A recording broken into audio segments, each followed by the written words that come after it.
40 पार झाल्यावर कशातच मन लागत नाही. घराच्या बाहेर कुठे जावंसं वाटत नाही. तेच 32ला कुठेही कधीही बाहेर सुटायचो. कसला थकवा वाटायचा नाही. मन उत्साही राहायचं. 20-25ला तर एकदम टवटवीत. लाईफ मधली मजा काही वेगळीच. मस्त मजा, कसली भीती नाही. 45 नंतर पुढे काय होईल विचार करूनच भीती वाटते.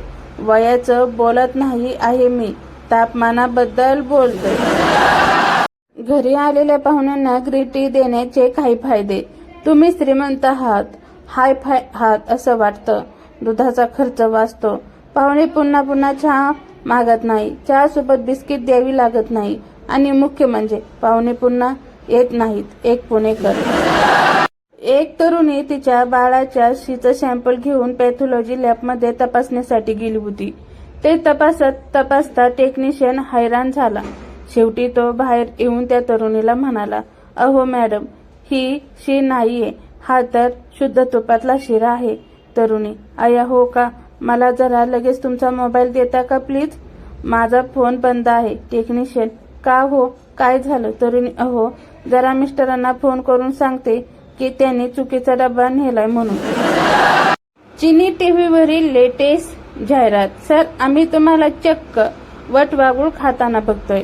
माझ्या आवडीचे वटवाघूळ, साप, खवले, मांजर, कावळा, कुत्री असे चमचमीत पदार्थ मी नेहमीच खातो.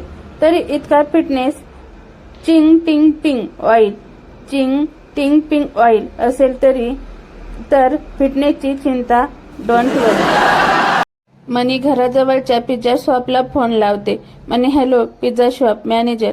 हो मॅडम, बोला, आम्ही तुमची काय मदत करू शकतो? मनी, मी सगळी तयारी केली आहे. तुम्ही फक्त पिझ्झा बनवण्याची पाककृती पटपट सांगा. सोन्या समोसा उघडून आतला मसाला खात असतो. म्हणे, अरे तू अख्खा समोसा का खात नाहीस? सोन्या, अरे मी आजारी आहे म्हणून डॉक्टरांनी मला बाहेरची वस्तू खायला मनाई केली आहे.